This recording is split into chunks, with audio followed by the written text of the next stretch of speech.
I'm a feminist, but if I found myself in a time machine with US Attorney General Pam Bondi, I'd go straight to Salem 1693, jump out and say, she's a witch, look at what she's wearing. I've brought a traitor's cloak to this scenario. Always wear a cloak in a time machine. You just don't know when you're going to need it. Too slow, Pam Bondi, too slow. I'm a feminist, but when I make social media reels where it's me and a man talking, I will automatically make the man's captions blue and mine red, and I have to pause and be like, Abigoliah, you can be blue too.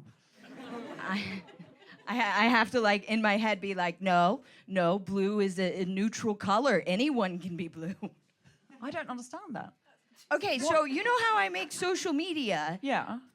TikTok reels. Yeah, I'm not on TikTok anymore. I came off on Instagram as well. Okay. Of, say, me and Tom talking, I will make Tom's video, all his captions blue, and mine red, because I'm a girl. Well, why is red for a girl? Like I don't know, but in my head. Oh, like pink and blue. Yes, I see. yes. I understand it now. Yes. Okay, that was a horrible I'm a feminist but. No, it wasn't. Because the queen of I'm a feminist but is like, why couldn't you be? You are too progressive if you don't see red as a female color. I don't. I see red and blue as political colors. Pink and blue. I would get. Yeah, you don't have to be pink. Yeah. I understand it now, and I'm really sorry any hue of pink. Do you want to do it again, and I'll pretend to get it? No, I want this to stay for the podcast. I want everyone to know not only am I a bad feminist, but I don't understand color theory.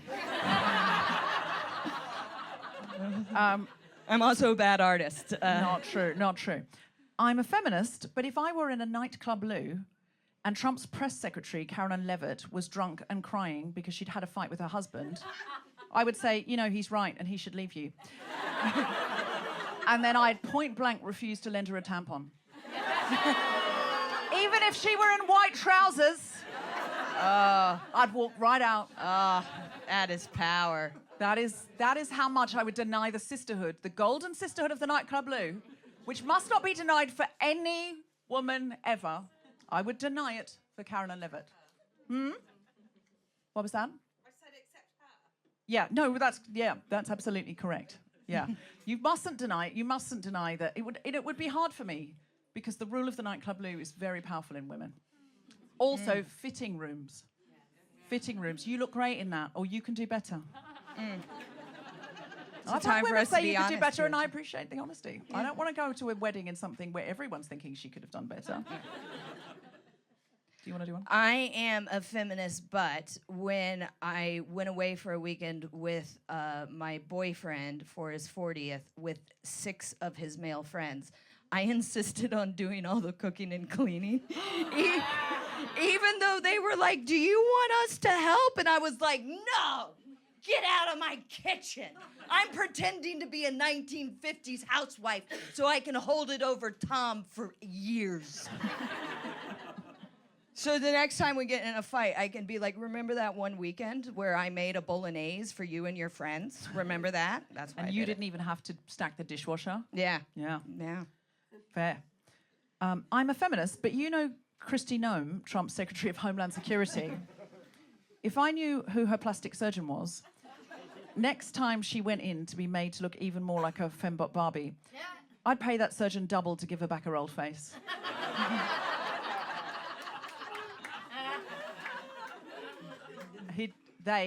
Maybe the surgeon's a woman. Oh my God. I'm a feminist, but I just said he. The surgeon was a woman all along. I'd give her the money and then just say, when the old face came back, I'd just be like, I don't know what happened. But you can't operate on this face anymore. It's had too much done. You've maxed out. I'm a feminist, but I do embroidery. And here's the thing. I bring this up because if you watch any television, embroidery, if someone's good at embroidery, that is the symbol that they are a bad feminist. In Game of Thrones, Ira's a cool feminist because she hates embroidery, but Sansa likes embroidery. Ooh. And then in Bridgerton, Eloise is a feminist and a thinker, and she thinks all the girls who do embroidery is stupid. And there's a whole scene, oh, I'm mad as hell about this. Like, there's a whole scene when Eloise looks at these girls and is like, what do you like about embroidery? What's good about it? And one of them's like, oh, the leaf stitch is quite nice. And she's like, oh. And I'm like, the leaf stitch is great. The leaf stitch changed my fucking life. I had a really big moment with the leaf stitch. And then the girl's like, and the French knot if you're bold. And she's like, oh. And I'm like, have you ever done a French knot? It takes 2 fucking hands to do. And if you mess it up, you can't just unpick one. You have to unpick all the French knots. Hours of work gone. This is actually true. I can confirm that Abigoliah does do embroidery, but she embroiders things like fuck the patriarchy and fuck MAGA. Beautiful doilies, though. Like, beautifully done. Beautifully done. Yeah, my rose stitch is unparalleled. Live from the Museum of Comedy in London, the Spontaneity Shop presents The Guilty Feminist with me, Deborah Frances-White, guest co-host Abigoliah Schamaun, and our very special guest, Dr. Harry Tanner, talking about the history of queerphobia.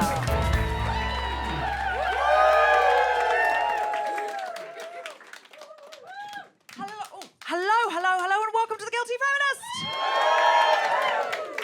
This is another in our series of Road to Gilead shows. Just give us a cheer if you listen to The Guilty Feminist. Give us a cheer if you don't know what you're at. Just a couple of plus ones who've been told it's Friday night, it's comedy, you'll love it. Kind of comedy. It starts out as comedy, okay. It might take a turn at some point, because what the Road to Gilead shows are about. Have you seen The Handmaid's Tale? You've heard of it, okay, but you know the women in the red with the white hoods, and you know that Margaret Atwood wrote that about a sort of dystopian future for the United States of America, and do you know how, if you've watched the news, that's happening? Yeah. And do you know how Reform UK are in bed with MAGA? And do you know how we don't want that to happen here? We also care very much about our siblings across the pond, but also this is very much the patch that we need to be working on because we have rights to work on it here. And do you know the best time to stop fascism? When you're in something of a functioning democracy. That's the best time. Don't wait till it gets fascist. People are saying, oh no, it'll be, just let reform get in. People will see how bad it can be. And then, I've had so many people say this to me, people, just let it go, let it go, let it go. Watch The Traitors, let it go. Just fucking, have you not seen Heated Rivalry? It's a great distraction, let it go. You don't have to watch everything on Instagram about the dreadfulness of politics. You don't. There's fitness videos you could be looking at. There's cooking videos. There are amazing cooking videos. I've learned so much about how to use my air fryer off Instagram. There's lovely stuff. You could be doing that instead. Let it go. Reform will get in, and then people will realise how bad it is, and then they'll overthrow reform. The problem with that is, what if reform does what MAGA's doing? Because there are people in Wisconsin now and Minneapolis and places like that. There are people in Minneapolis who are trying to overthrow what's happening there. And unfortunately, they are being shot in the face. So my suggestion is we don't let it go. Let it go. Watch Heated Rivalry, let it go. We don't do that because we don't, repeat after me, want to get shot in the face. Absolutely. I would prefer very much not to be shot in the face. And I know that if that starts happening, I will be fucking out there going, no, and trying to make a barrier with my body. And unfortunately, it will be then too late to go, do you know what? We could do something about the rise of fascism because fascism will already be here. Although, next show that we've got back here on the 20th, we're speaking to Britain's leading academic on fascism, Professor Roger Griffin, who's written books about fascism. And this is what I'm so excited about now. Because The Guilty Feminist, I used to be quite, I think, reactive. Someone would go, I've got a really exciting feminist book. I'd be like, I'd love to hear about that. Right now, what I'm doing is I'm tracking people down who know the thing I want to know. Like, who knows about fascism? And unfortunately, it's a man who knows. So I'm sure there are women who know. I'm sure there are women who know. But the one that I asked around and people said he's the leading one and he's written these books. And I just went, I mean, but in another way, put the patriarchy to work.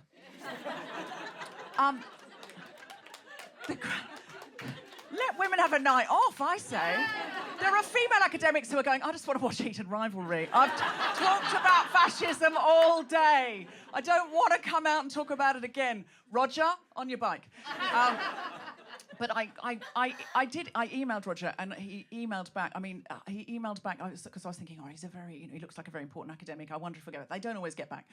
And I emailed him, and I got an email back straight away, and he said, finally, I have lived long enough for the feminists to call. He said, I'm so excited. He said, there are so many flavours of patriarchy to tell you about. I'm so excited. And he said, I don't want to mansplain. I said, it's not mansplaining if you're asked for your opinion. It's explaining. I'm asking you to explain something that we would like to know more about. That is not mansplaining. Mansplaining is when I'm standing on the street talking to a friend about fascism, and a man leans forward from a bus stop and says, what you're not taking into account.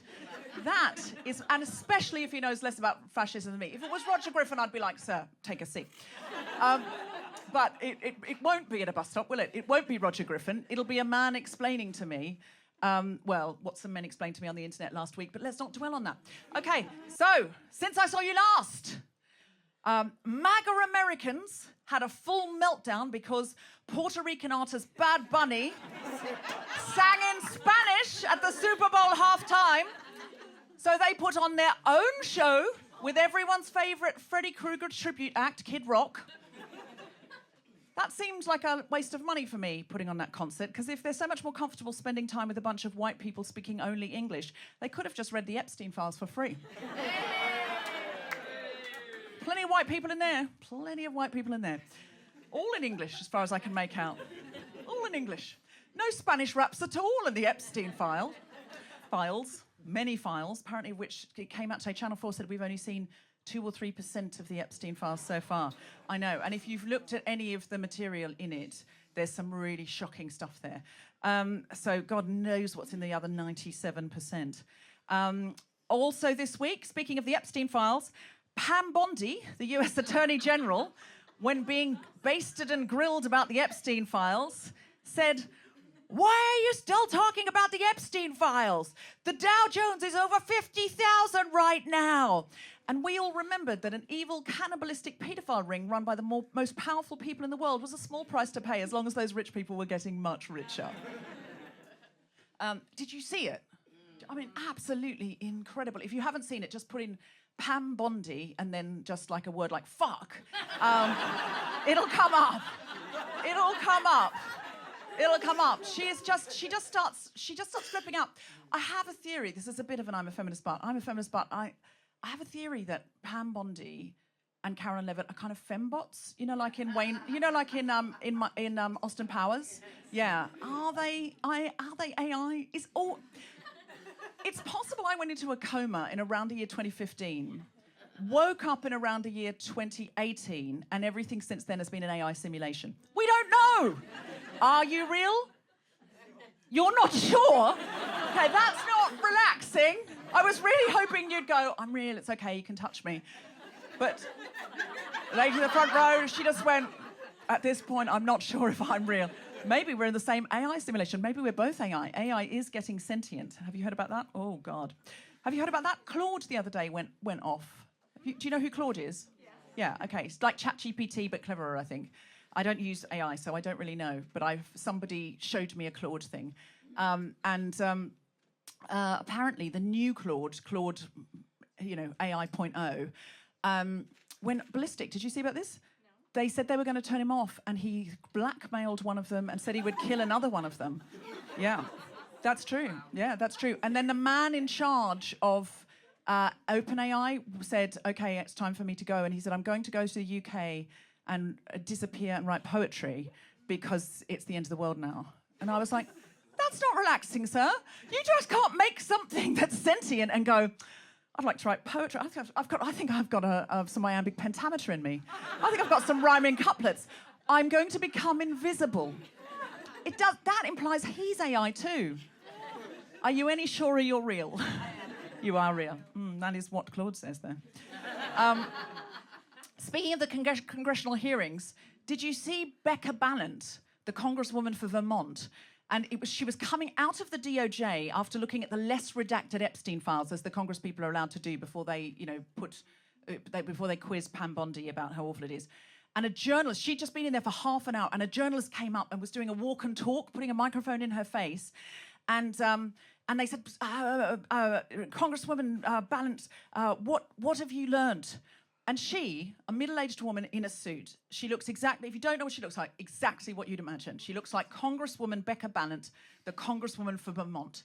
Imagine that. Vermont, she's a New England Congresswoman. Imagine that. Vermont, where they have all the leaves and the woolly jumpers. Vermont, where you would set a Netflix romantic comedy at Christmas. That's where she's from, and she looks exactly like that. And this guy sticks a microphone and said, oh, Congresswoman, what have you learned? And she turned around and went, that they're all a bunch of sick fucks.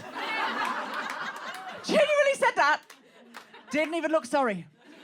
And then she said, I'm just so shocked by how many of them were in on it. And then the next day, she hadn't calmed down at all. She looked just as distressed, and she was going, it's not a cabal.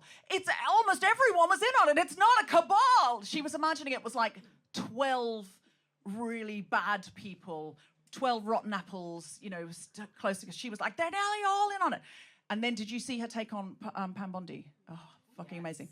Yeah, look it up. It's absolutely amazing. She actually at one point said to her, called her secretary, and Pam Bondi went, I'm Attorney General. And she said, my apologies, I couldn't tell. Speaking of sick fox, no. Speaking of powerful people, the High Court said today that the government's prescription of Palestine action was disproportionate and unlawful, and that most of their activities had not reached the level, scale, and persistence to be defined as terrorism. What gave it away, High Court, was that those 85-year-old nuns and school teachers being dragged away by their arms and legs going, I'm not a terrorist, I'm just making a point.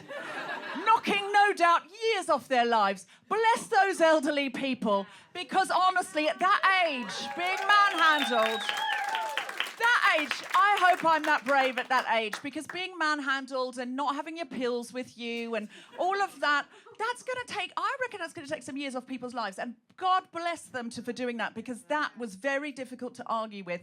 And so today, a victory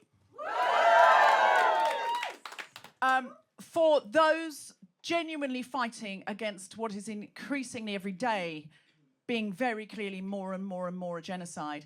And also, more broadly, a win for freedom of speech and our right to protest, which, while we still live in this illiberal democracy, pandering to far-right populism, we get to do.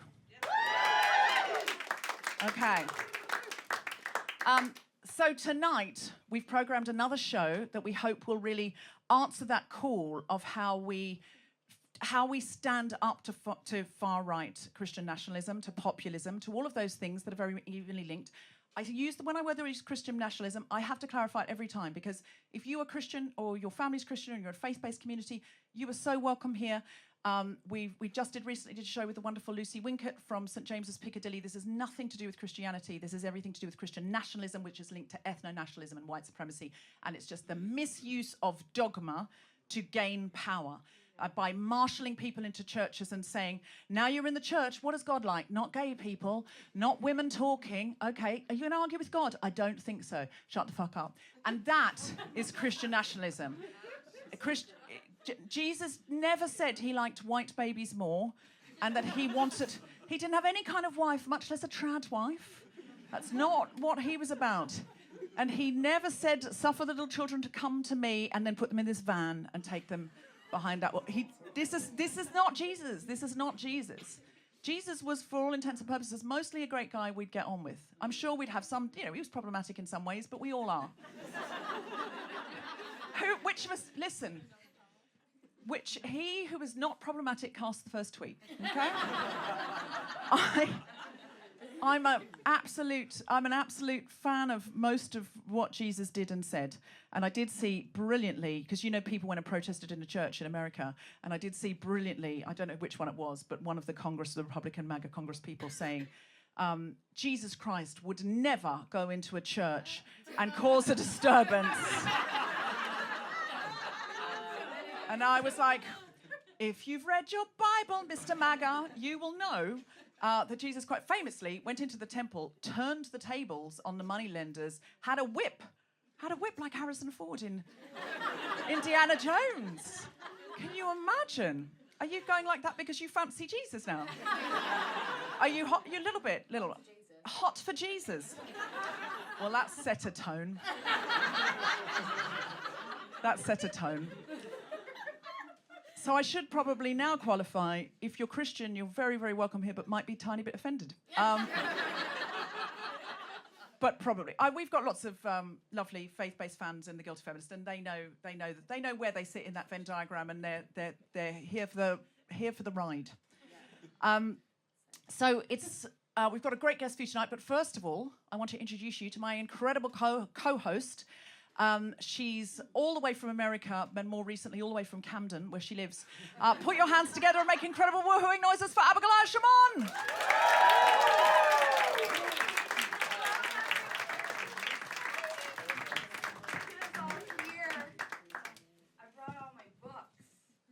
You did. Abigoliah's been doing her research for our guest.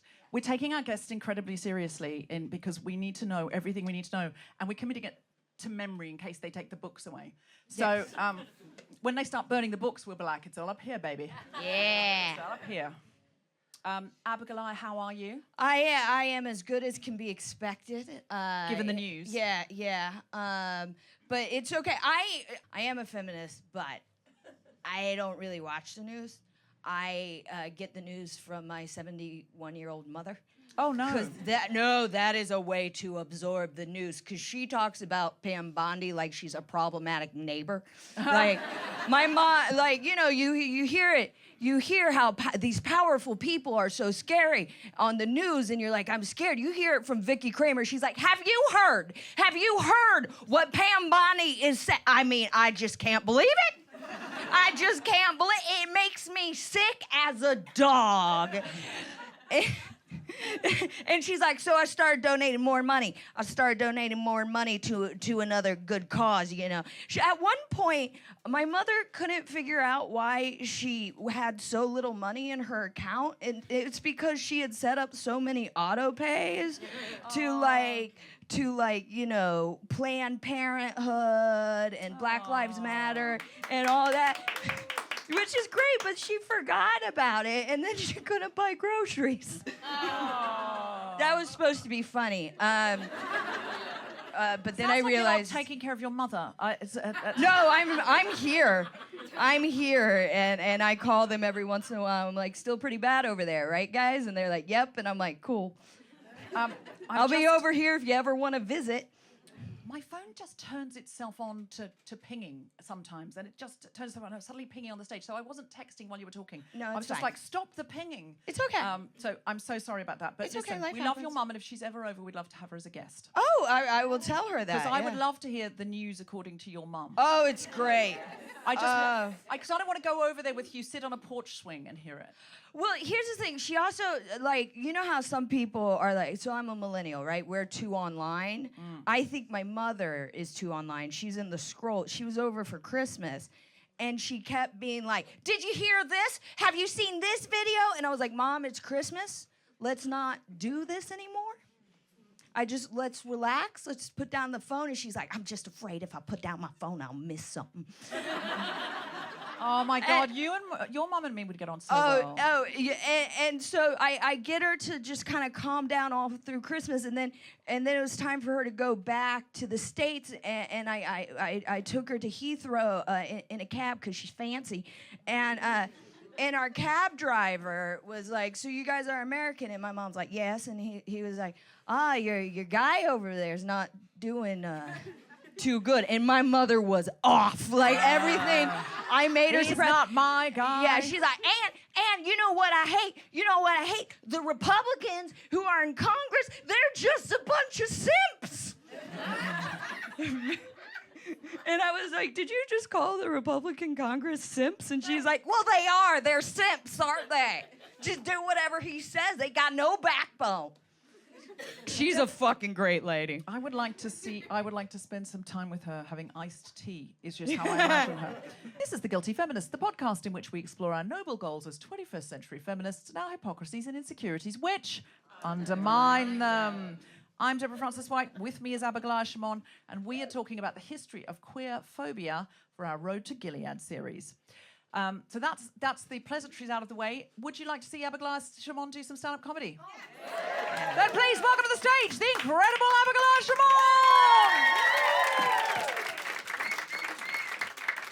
Schamaun! Before I go into the stand-up, just because I've already seen some of you point at them, yes, my earrings are guillotines. And because you're going to ask where I got them, they were a gift. But they came from Etsy, so just Google guillotine earrings, and they can be yours too. We're gonna, in a little bit, we're gonna have Harry Tanner come on and talk to us. And I was reading his book, and it made me start to think, about my relationship with God and the church, because I grew up going to church because I'm from Ohio. It's mandatory there. And I grew up in a very conservative town where some people were evangelical, but my specific pastor was not conservative and evangelical. And he wasn't like, I don't want you guys to think he was like a cool pastor. He didn't like wear a leather jacket and sit backwards on a chair and be like, "What's up, kids?" He was a big old nerd and a genius, I think. One time he did a whole sermon about string theory, and he did, and he brought visual aids, he brought graphs and all this. Now, what that sermon was actually about, I don't know. And the rest of the parishioners of St. John's Lutheran Church also left being like, "Thanks so much, Pastor Ed. Now I know I don't understand God or science." And he didn't talk on the pulpit about sexuality, about queerness. And though I'm not in contact with him anymore, so I can't ask why, I can only surmise that it's because we lived in a conservative town, and church is still a business. So he didn't really ever talk about it, but I did figure out his views because I went to school with his daughter. And one time in French class, some kid popped off about how being gay is wrong, and Carrie stood up and went apeshit on him and was just like, "That is the dumbest thing I have ever fucking heard. Being gay isn't wrong. That is not what God believes in, and you are a stupid fuck." And Carrie was also a genius like her dad, so she could get away with saying stuff like that. In fact, she spent our entire year in French terrorizing the French teacher. And she leaned over and once told me, she's like, "She can't fucking do anything to me because I get straight A's."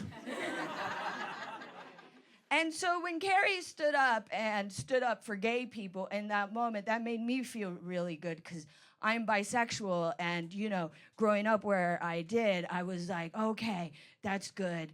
Now I know Pastor Ed and the family, they're cool with the fact that I have a crush on Crystal Studebaker. Like, that's good. And now, like, as an adult, I gotta be honest, I don't live in faith. I don't really believe in God anymore. But when I started stand-up comedy, I needed to tell a first joke. So I went to the funniest book I knew, which was the Bible. And is this the Bible that St. John's Lutheran Church gave me when I was 9 years old? Yes, it is. I still have it. I think that's cute that you guys think that's cute. Because the way I see it is I don't believe in God anymore, and I never believed that God would hate me for loving women. But I do, even though I don't believe in God, do believe that I will go to hell if I get rid of this book. So, like, I have carried it from Ohio to New York to fucking London, and it sits on my shelf next to TJ Klune and Harry Tanner and Terry Pratchett, and I'm like, this is the fiction section. This is a good news Bible. The Good News Bible is not like the St. James Bible. The St. James Bible has very big words and it's scary. It says stuff like "thou shalt not," whereas the Good News Bible dumbed down a little bit so the kids can get it, you know? So it doesn't say "thou shalt not." It's more like "we'd prefer if you didn't." And And when I was looking at this is a true thing. I was looking through it before I ever did stand-up, and I found one passage that really tickled me, the way they wrote it in the Good News Bible about when they were talking about gay love. The way it's written in the Good News Bible, Leviticus 18:22. No man is to have sexual relationships with another man, semicolon, God hates that. By the way, I will remind you, I've had this book for 30 years. I have underlined one passage. That is it. It is a semicolon if you want to see that. And that right there takes out all the fucking teeth of that whole thing. Because, you know what I mean? It's like, you know, semicolon. God hates that. What does God hate? When you leave your dirty socks on the floor and when you fuck dudes? Just not a fan. So the first joke I ever stood up and said on stage was I read that passage. God... no man should have sexual relations with another man. God hates that, semicolon. And then I ended that joke with, so I had a threesome with 2 women. This is my first joke. All right, guys, thanks so much. I'm Abigoliah. Abigoliah Schamaun! Yeah. All right.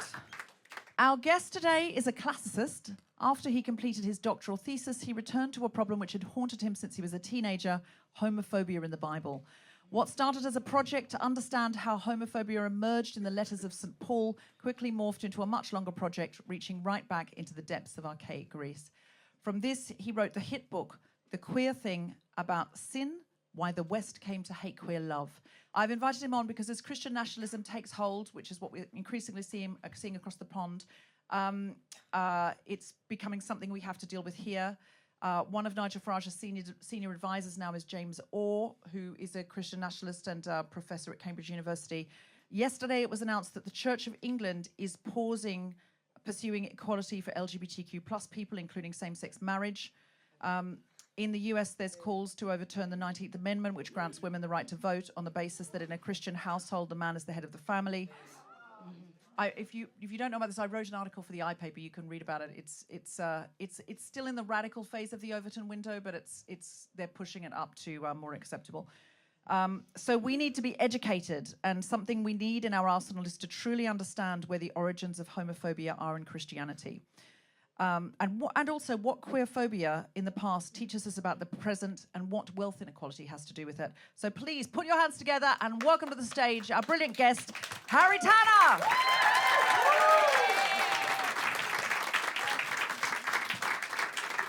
Thank you very much. Harry, it's so wonderful to have you here. Thank you so much for coming. I absolutely loved your book. It was recommended to us by Russell T. Davies, who was on the podcast in December. He brought the book on, and I think I'd had a proof of it, so I'd been able to read some of it too. So I was very, very thrilled to talk to him about it. And then next thing I knew, I heard that you'd heard the podcast, because you know Russell. And I said, well, look, we need to go on a deeper dive on this. Would you like to come on? And you very kindly said yes, so thank you. Thank you. It's amazing to be here as a long-term listener, so thank you. Oh, so nice. Did Russell tell you he was going to talk about it on the podcast, or did you just happen to hear it? Total surprise. Actually, a friend who is also a regular listener told me that I was on the podcast. So I was like, oh, okay, that's interesting. And then I saw that it was Russell on there, so I texted Russell, and he said, oh, yes, I forgot to tell you. It's very nice of him, and also really, really nice of you. Thank you. It's worth commenting that it is extraordinary the levels to which feminism, once again, is going to be responsible for saving us all. Because if it were left to gay men, the only thing that they would be interested in would be Miriam Margolyes and Madonna. So thank you for having me on. We also love those. We love them. Yeah. And we also love Heated Rivalry. We have so much in common. We're very happy to pitch in on your liberation as well as ours. Harry, since you're a fan of the Guilty Feminist, do you have I'm a Feminist butt? So, I'm a feminist, but I've just come back from the United States of America, and I do have a confession. I might be turning a little bit MAGA. By which I mean make academia gay again. Yeah. Very good, very good.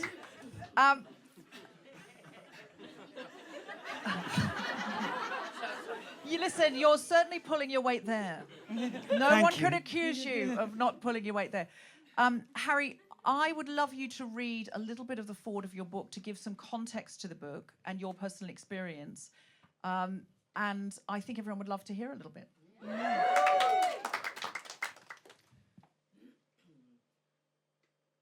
When I was a teenager, I believed I was going to hell. For centuries, it was almost universally acknowledged that all gay men would. It wasn't until years later that I asked myself where that idea came from and why it was that thousands of years ago, when the Bible was written, people decided that queer love was a sin. I have personal reasons for wanting to know the answer. My father died when I was 2 years old, and for many years, being Christian made me feel whole. Christianity gave me a compass with which to navigate the world and allowed me to commune with the people I'd lost. But all that changed when I fell in love with another boy at school. Around that time, I was given a book published by an evangelical group which showed two black girls holding hands beneath the title, "What About Same-Sex Desire?" The answer, printed below the photo, was Leviticus 18:22. "Thou shalt not lie with mankind as with womankind. It is an abomination." I remember feeling sick with guilt. I became deeply preoccupied with atoning for my sins. Every single night, I begged God to make me straight. I embarked on my very own program of conversion therapy with the help of pastors and teachers.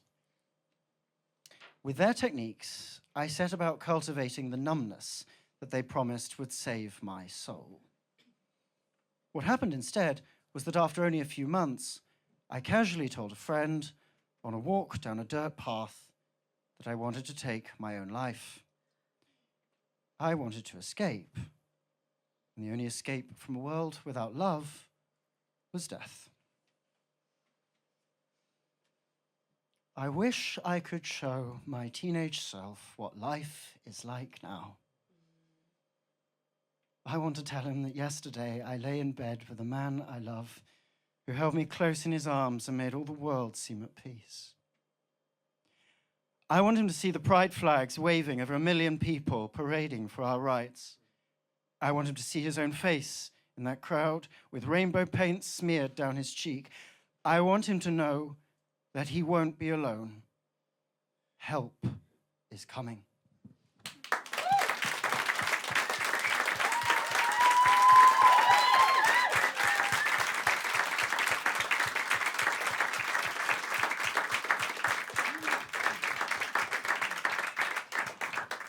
That was beautiful. Available in all good bookshops and probably some quite mediocre ones as well, but the book is good. Wherever you buy it, the book is good. Try and buy it from someone who pays their tax, ideally. It's a really fascinating book. Can you unpack more about what your experience was with homophobia and Christianity, and sort of what context it set that, you know, after you got your doctorate, that made you want to revisit this because you're a classicist? What was the groundwork? Because that was such a moving passage from your forward there.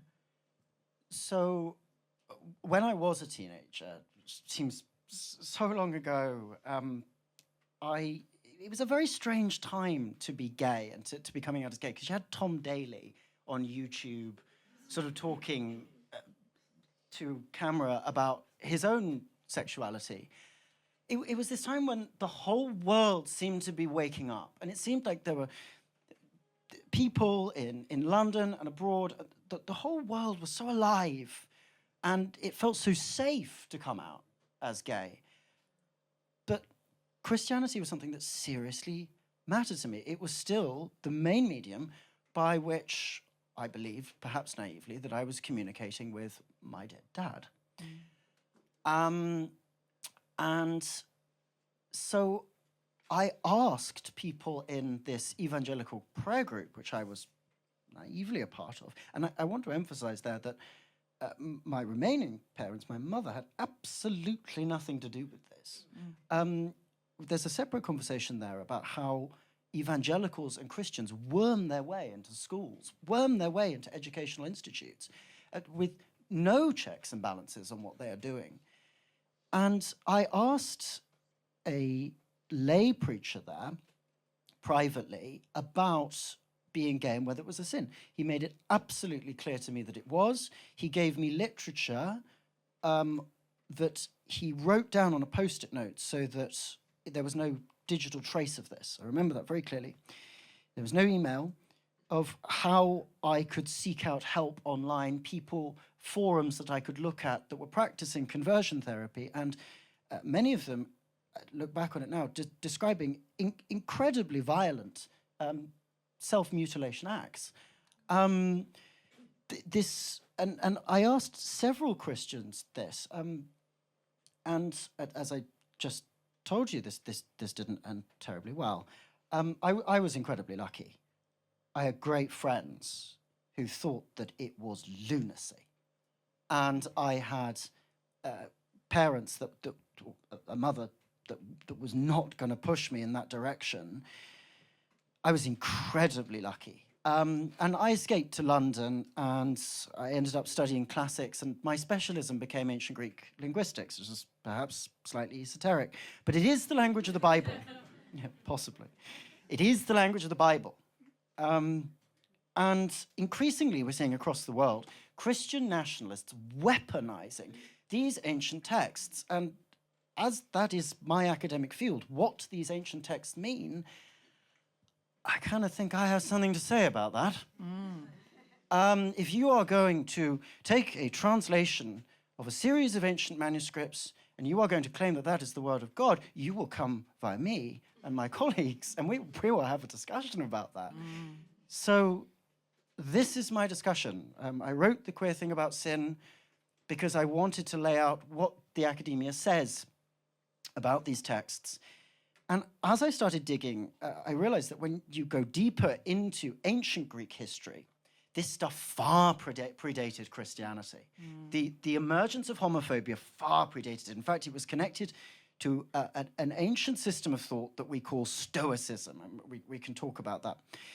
And this was inextricably linked to changes in the ancient economy, to the rise of wealth inequality that we can see in the archaeological record. As that rises, and as you see more and more of the emergence of what we might call feudalism, where you've got these incredibly rich people and these incredibly poor people, polarized more and more and more, so you saw more and more homophobia. And as I started to see that throughout the ancient history, throughout the medieval history, I thought, right, now I have an answer for my teenage self, because the thing that really frightened me, terrified me, was if you took the prohibitions on pork, you can't eat pork in Leviticus, and you thought to yourself, well, pork has parasites, it grows off in the desert, there's a reason why they said that, I get that, I can dismiss that. I couldn't dismiss the gay stuff. Why? And it haunted me for years after I became an atheist. Why are they right? Why? That was why. And now I can say that to my teenage self. I can say, you don't need to be frightened under the covers anymore. You do not need to be scared. There is a rational explanation for this. It is happening now, as it happened then, and we can understand it and we can stop it. What drew you to the Greek classics? Was it in search for this answer? No, I actually went to Latin and Greek much earlier in my life because, well, so it's a funny story. I was grieving my dad, and I think my grandmother had just passed away as well, so it was especially acute. And she had left a legacy in her will with the express proviso that I be sent to quite a posh prep school, a primary school, where I felt slightly out of place, but they did teach Latin. And my teacher there, I remember something she said. She said, well, now you've learned French, and now you've learned English. You've learned living languages, so now it's time to learn to speak to the dead. And I thought, what? So I was hooked. I was hooked, and I could go on a separate rant about how appalling it is that successive governments have decided that your access to that particular avenue of culture should be decided by your parental income. I mean, fuck that, right? We could have a separate conversation about that. That's what it comes down to. They might talk about sort of the utility of it, the use of it. No, that's what you're saying. You're saying that if you're posh and you come from money, you have more right to access culture and ancient languages and history than other people do. Fuck that. Like, seriously. Absolutely agreed, yeah. I'm like, it makes me sad that, like, you read that passage in the Bible and it frightened you so, and I just wish you had had my version of the Bible. I know. Because, like, abomination is scary, but semicolon, God hates that. You just go, fuck you, God, you're just messing with me. It was so beautiful the way that Harry read that, and I was being so moved, and I could feel his emotion in the reading. But when he got to that part, did anyone else want to shout out, God hates that?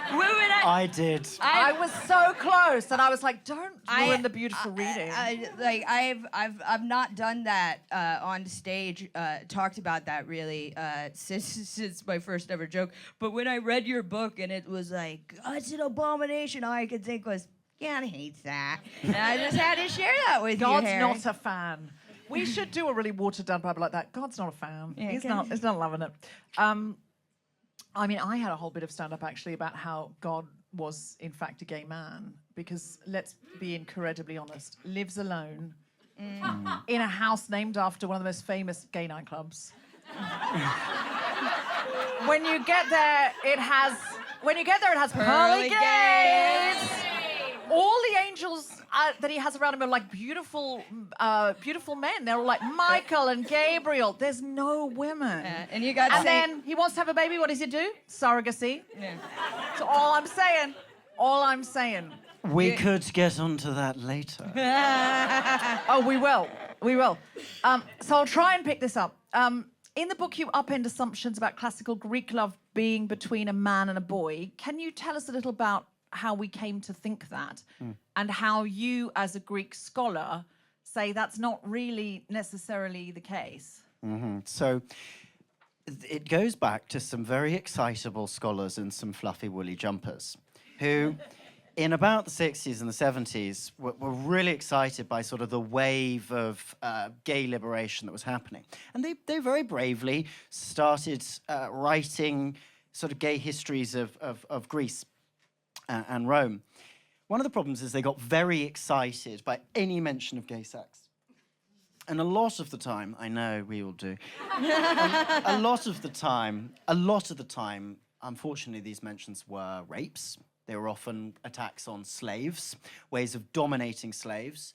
And recent scholarship has really put a focus on that, especially on the meanings of the words. The meaning of the Greek word pais that's often used is a subordinate, a sort of ageless subordinate, as it were. It's very hard to tell what the age of these people actually was.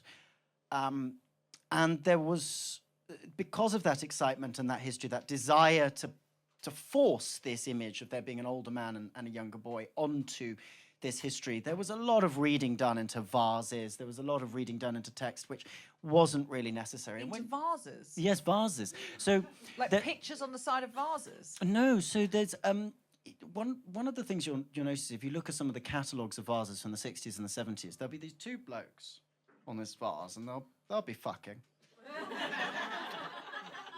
And you'll be like, and it'll say one of them is the older penetrative male, and the other is the younger passive male. And you'll look at them and go, but they look the same age. It's an assumption. It's an assumption. We start with that and then we see it wherever we go. Yeah, and you do see some older men and some younger boys, but there is a mix. And what I'm saying is that there has become this tendency to say that ancient Greece and Rome was unique. It was different from us. Sexuality was different from us. You had sexuality where all of the older men fucked all of the younger boys. There is very little, if almost no evidence that was true. And the reason why that's so damaging is that fuels narratives that queerness and being gay is not biologically ordained. And equating it with paedophilia. And equating it with paedophilia. But it suggests that it's sort of societally constructed. It's built by society. There is a little bit of that, but we now know that there's a huge biological component. That's really important because that means that you can't just say that you can pray the gay away. To someone who was relatively seduced by that idea, I find it really dangerous to say that there isn't, that there hasn't always been this perennial idea of queerness. It's always been with us. It's always part of our biology. It's part of mammalian biology. There wasn't this weird moment in history where somehow we became exempted from the rest of the mammalian genome, specifically Greece and ancient Rome, and suddenly all of the older men suddenly fell in love with these younger boys. That didn't happen, and I think that's really important to talk about. It's really important too, as you say, Deborah, to push that away from pedophilia, which is so often used as an attack on gay men. I mean, in France, I will not say it in case you have French listeners, but the French insult for a gay man is a pederast, a paedophile. Wow. That's the term. Sorry. I was just going to say, in your book, you talk about how all these ancient Greek texts, it's not a lot left, right? So you're piecing together ideas in like little scraps of paper, and you equated it to like how if someone read little bits of like love notes between us today and our lovers and Read out text. Yeah, read out text, but what does baby mean? Yeah. And what, you know what I mean? Like, I thought that Boyfriend was and really, girlfriend. I thought it was so interesting that if someone in 2,500 years were reading our WhatsApps between lovers and it was saying, he's my boyfriend, he's my girlfriend, she's my girlfriend, we could think 2,500 years later, go, that's a girl and that's a boy. And they keep calling each other baby. Like, oh my God, they were all pedophiles. Yeah. Well, and why is the man always texting, you up? What does it mean? But yes, we're trying to like look at this text 2,500 years ago, and what I found fascinating about your book is some academic at some point made a decision about what that meant. Beyond that, everyone was basing what they thought from that academic, and instead, one of your points of interest in your studies is to go back and say, but hold on, is there evidence for that? Am I seeing what this man is telling me to see on this vase, or actually can we relook at it with fresh eyes? Which was really, really interesting. And when you said that about like reading our WhatsApps 2,500 years, I went, oh my God, so much would be oblique. And they would make all sorts of assumptions about us. You say that there's very little known about homosexuality among women. This is important. Which does not surprise us as feminists. We're used to being written out of history, and in fact, often out of the present. Is it just because that what women documented was lost? Did they keep women illiterate? Like women must have been able to write things down. And what happened? Is it just because men wrote the canon? What's that about? Okay, so we have an early source, which is Sappho, which I write about in the book. We think that she was probably a lesbian. We call her a lesbian. In fact, we get the word lesbian from the island she came from, the Isle of Lesbos. And the word sapphic. And the term sapphic as well. So we do have those limited sources. It's pretty much an accident of history that bits of Sappho survive. In the ancient world, particularly in Rome, she was venerated as this great poet. So there are some ancient writers who are women, female, talking about female sexuality.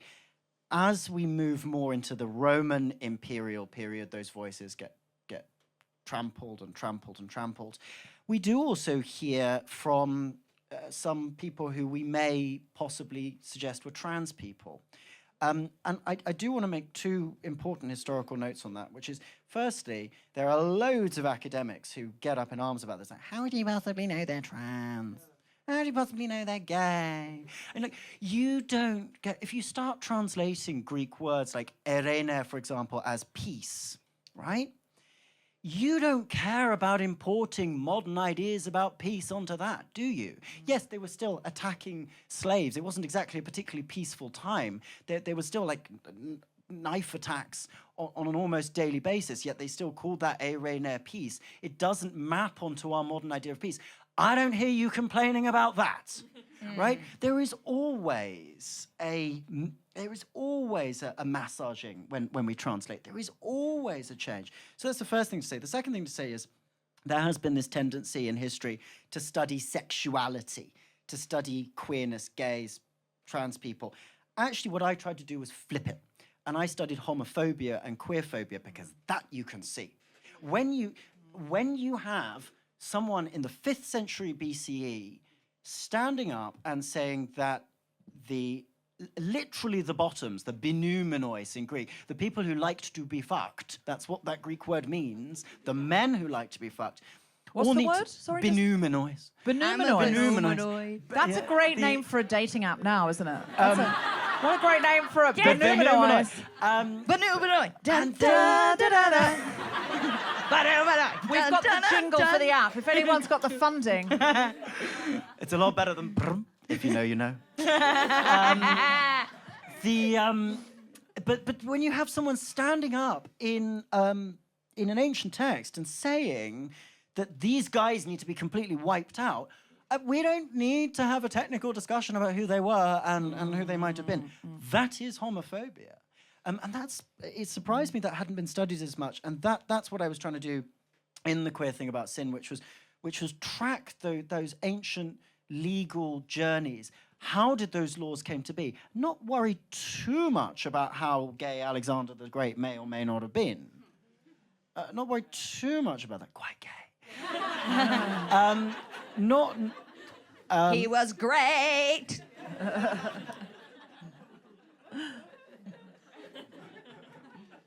Shall I reveal the pun?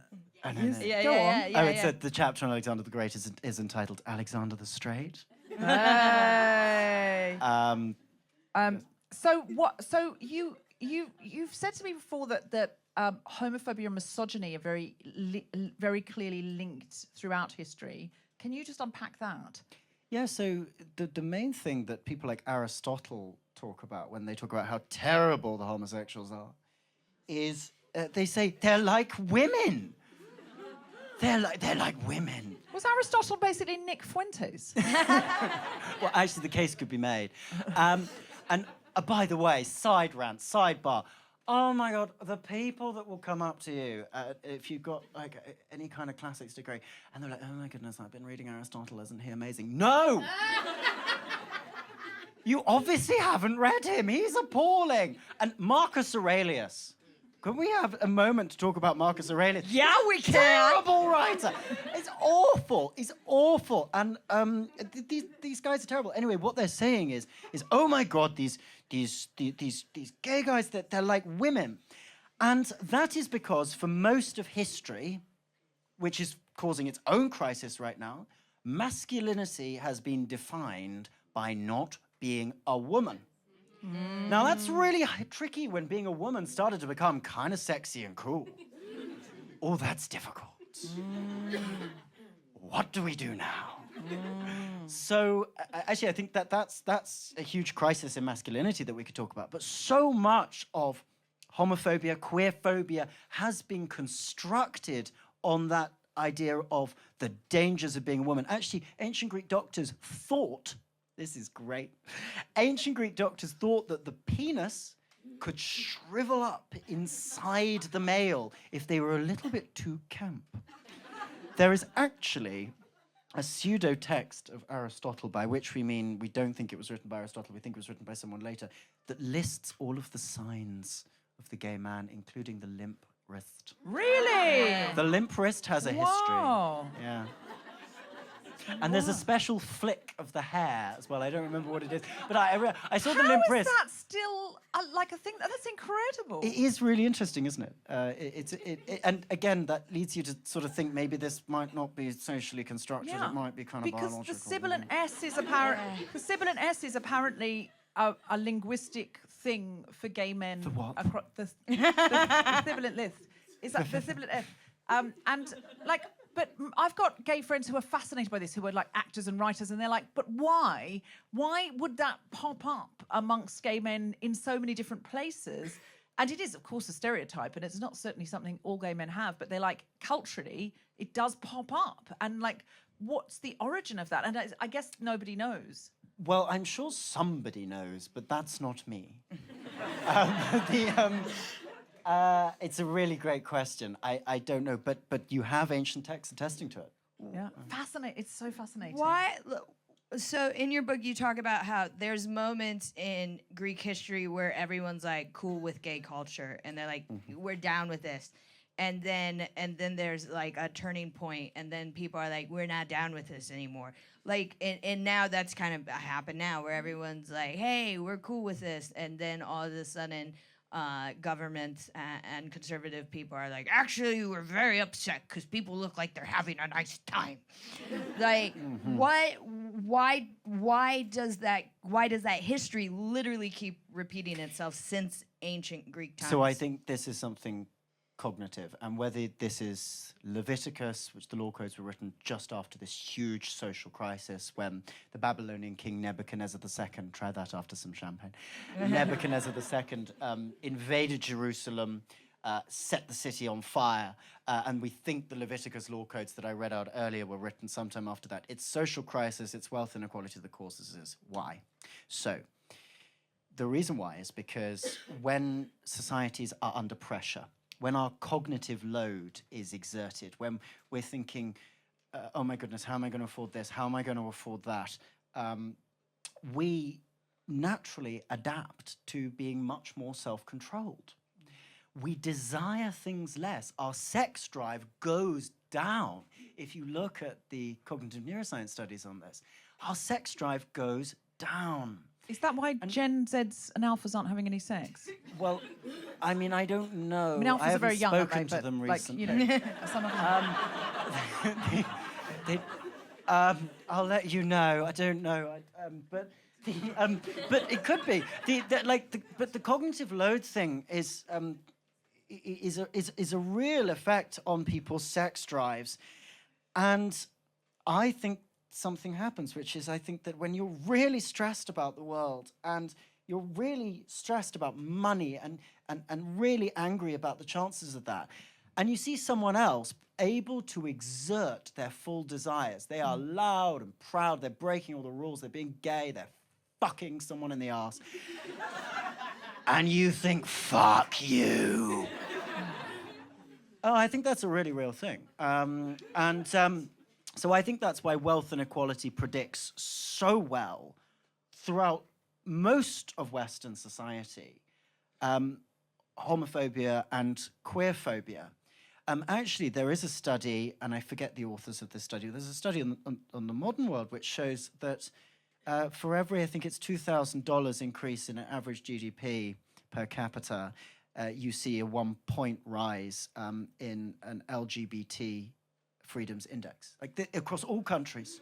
This is a real thing. So, so if a country is people poorer, are happy, if people are richer, if the average person is richer, prosperous, more prosperous, the more accepting they're going to be of LGBT rights, and women's rights too. By the way, that tracks as well.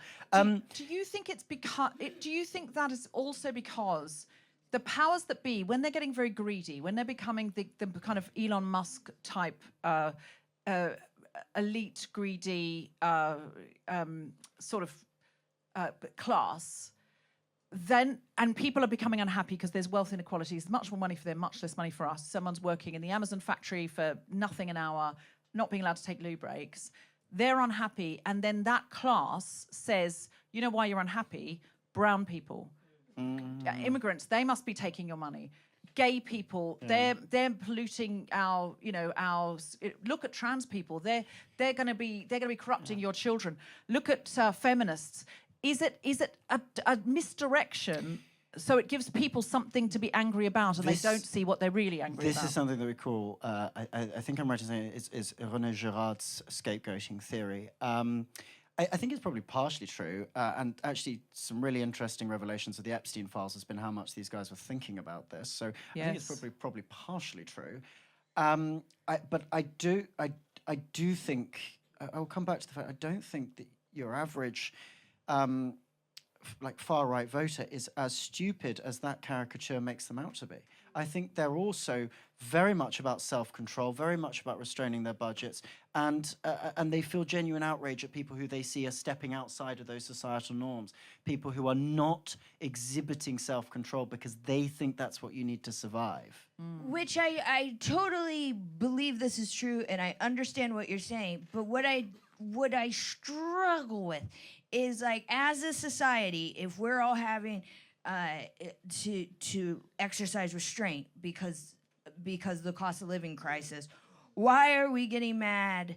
Not we in the room, but like the general we as society. Why are we getting mad at queer people because they're having a nice time instead of the uber rich who are firing rockets into space for funsies? There's a very simple answer to that. It's a very good question.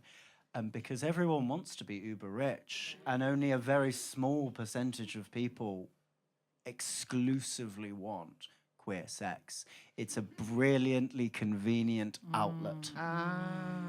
Everyone wants a Ferrari. Well, actually, I don't really. I don't want a Ferrari, but I know what you mean. Everybody wants. It would be I nice to have. Waymo. I do want a driverless car. Yeah.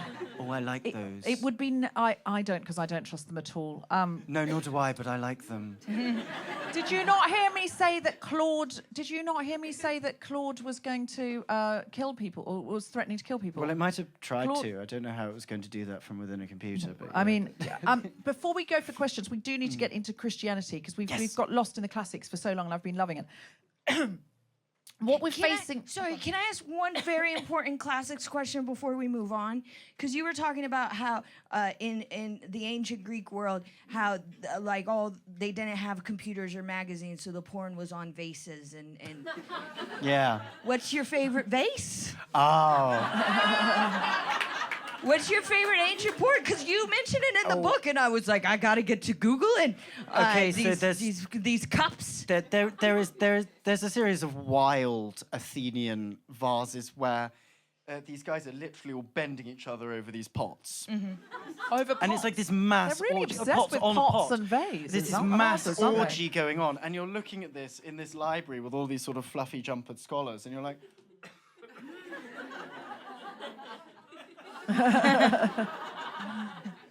That's my heated rivalry.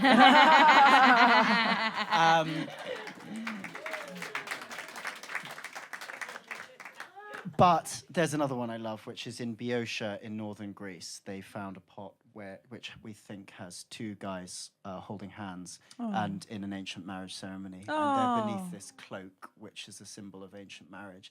And I cried when I first saw it. So there's a romantic one you love and an orgy. That's perfect. Yeah. I'm not gonna Google the romantic one, but the orgy. Be looking at that later tonight. I just love that the orgies were vase-based. So to just move into Christianity, which is sort of coming into line with what we're dealing with at the moment in terms of fundamentalism. Can I ask, because there is an assumption, and from the least progressive voices within Christianity, that homophobia is baked in. That's certainly not true of all Christians. I certainly know gay Christians and brilliant faith leaders who feel the opposite of that. Pastor Ed. But it certainly is in Christian nationalism. So let's get into what you discovered about the origins of homophobia and Christianity. So... I want to make a really clear distinction, and I'm going to use some technical terms here, so if it doesn't make sense, scream loudly. There was a philosophy which had existed long before Christianity called Stoicism. Now, this is kind of vogue these days. People read about this, and they read these self-help books and think Stoicism. It's not quite the same as ancient Stoicism. A lot of that stuff, that self-help stuff, makes sense. ancient Stoicism was fetishized self-control to the extent you should feel almost no pleasure in life. There were ancient Stoics who used to boast about not having any friends in case one of their friends died. You're like, whoa. Okay, so these guys were really fetishizing self-restraint and self-control. And those guys were really, really anti-gay. Wow. And They sound like incels. yes, they like were. saying, You know, know, I mean, they were. And they would have loved this- the internet.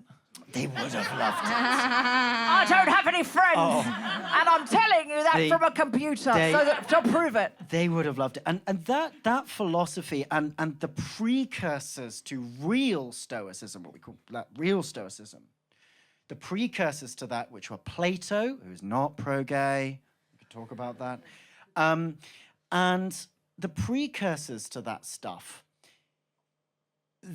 that is what infected Christianity.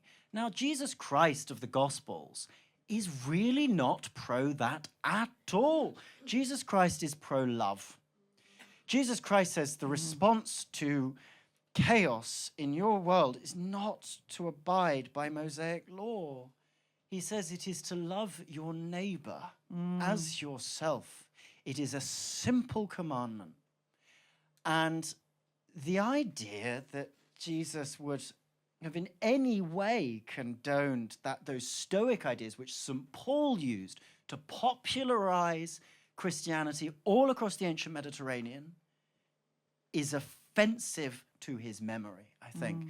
More than that, there is, as I explore extensively in the book, a large group of scholars who think that it's possible Jesus may have been gay. Jesus, the guy who hung out with 12 dudes? I know.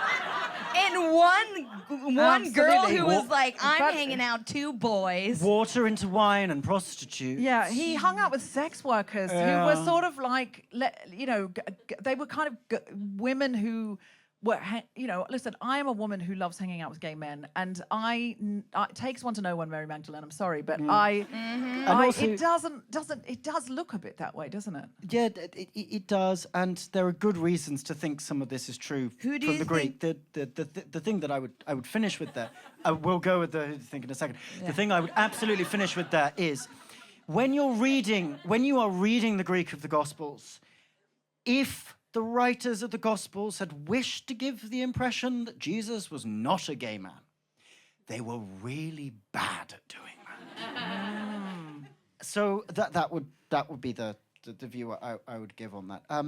That's Stoicism. Yes, the so Christian nationalists, they're Stoics. They're They're Stoics, not they're- Christians. Okay, They're so Stoics. and what are Stoics? They're just people who are obsessed with self-control. Self-control, self-restraint, restraint of the emotions, that they believe that the correct response to crisis is minimal emotion, minimal empathy, minimal engagement with the world, and instead it is about controlling yourself and your desires. These guys are not Christians. They are Stoics. And you see the rise of Stoicism in Silicon Valley as well. Marcus Aurelius remains, I think it's Mary Beard who said this, you're not allowed to attack Marcus Aurelius on Twitter because he just has this huge cult following. He is a famous Stoic Roman emperor. Marcus Aurelius has a huge following on Twitter. Well, I don't know. I'm not Has on he? Twitter. I'm not on Twitter either, but I mean, According to Mary, it's a huge... listen, I love Mary Beard, and I will, loves Mary yeah, Beard. follow her to the death. If Mary says it, I'm sure it's absolutely true. I'm just didn't know Marcus Aurelius was on TikTok. What do you know? Yep. Absolutely. Thank you. Welcome back. I always say, if you love an audience, let them go. If they come back, they're yours. If they don't, lock the doors. Thank you so much for all coming back. I can't believe, I thought some people would go, but everyone seems to have come back. So we love you so much. On the 5th of March, we're at the Union Chapel, That is a very big venue. which is 900 seats, but it's selling very fast. It will sell out. And it's our guest is Zach Polanski. So it's going to be like I think it's going to be a bit like a bit of an excitable rally. You don't have to be planning to vote Green to come. You can be planning to vote strategically against reform. You could be voting. But I think what Zach's doing is forcing Labour to go left. And I think that's, the way that UKIP forced the Tories to have an ill-advised, overly simplistic referendum. that has destroyed our country. I feel like Zach will push Labour to go left, and I also think there might be a Green Labour coalition, and I mean, who knows? And I feel like there is a genuine, really big future for the Green Party, and I feel like, looking around the political landscape, I've got to tell you, I back Zach. That's a slogan for a bumper sticker right there. I back Zach. I'm trying to get it going. So we're going to have Juno Dawson is the co-host, who's absolutely brilliant. But also there's some secret singers. I'm not allowed to say who they are because they're also on tour, and then their agents won't let them announce. But we will have some music there. Can you whisper it in my ear? No. There'll always be people who lip read. I've promised. But there'll be some lovely singers, and it's going to feel like a party. It's going to feel very, very joyful, and we're really going to go there. There's going to be some stand-up comedy. There's going to be some fun. And it's going to, because it's 900 seats and it's selling out, it's going to feel like a real, yay, rally. So a place of hope. So I would love you to come, if nothing else, just to fill yourself with hope and be in a room with other people who give a fuck, which I think is more and more what we need now. We need to be in rooms. We need to build community. We did this brilliant open space day, and we're going to do more of those where we came together to talk about like creating grassroots operations, and something's come out of that I'm doing with someone I met there. Which we haven't launched yet, but I'm also hoping to launch something called the 3.5% Club, because I don't know if have you heard this number? That there's a political scientist I'm trying to get on the show. Their name's Erica Chenoweth, and they figured out that if you 3.5% of the population consistently protest, it's very difficult for that government to remain as they are. Yeah. And I thought, well, that's a doable number, isn't it? We can do that. So I haven't officially launched it yet. I think we're going to launch it. Cut this out of the podcast, Tom, because I think I'm going to try and figure it out to be launched on at the Zach show. But I feel like it feels like everything's moving. I have people contacting me saying, I want to do something. This is an idea. I've got to do something. And I think we've really come out of that phase of like, I marched on the protest. I posted the post. I signed the petition. I'm done. And I feel like now people are going, no, what's going to work though? What's going to work? What's going to change things? So I think it's the most exciting time. I feel so excited about it. And I've said this at every show. We might lose. That's the truth. In 3.5 years, we might lose. It could be a Reform Tory coalition with a Reform agenda. It could be Reform. But if we do lose, on day one, we are going to need an incredibly energized, activated, connected resistance. Nothing you do in the next 3.5 years will be wasted. We will need this a lot more. We'll need to know who each other are, what each other do. We'll need this a lot more if we lose. So never feel if we lose, we've lost, because we haven't. What we've done is we've created an activated, energized network of purposeful people who will resist. And so please come along for this Road to Gilead ride, and we're hoping to launch more stuff like the 3.5% Club, and also be in coalition. We're going to do the Together Alliance March. We're going to have a Road to Gilead Guilty Feminist section if you want to come and march with us. But you might want to march with someone else, but know we're there. You know, march near us or come say hi. But Together Alliance is all grassroots and lots of people who want to see change. And that's on the 28th of March. It's a march in March. So we will be there. If you want to march with us, we'll have stuff on our socials about where to meet us. Because sometimes it's hard to go to a march if you don't know anyone. But if you know, I can march with those guys, and they'll be friendly. It feels great. So we're really, really excited. So do book your tickets, because I think Zach Polanski's it's gonna sell out soon, 5th of March. And I'd love to have you there, because you've been so far an incredible audience. Can I just say something real quick? Yeah. Just on a personal note, one of my goals this year was to do more volunteer work.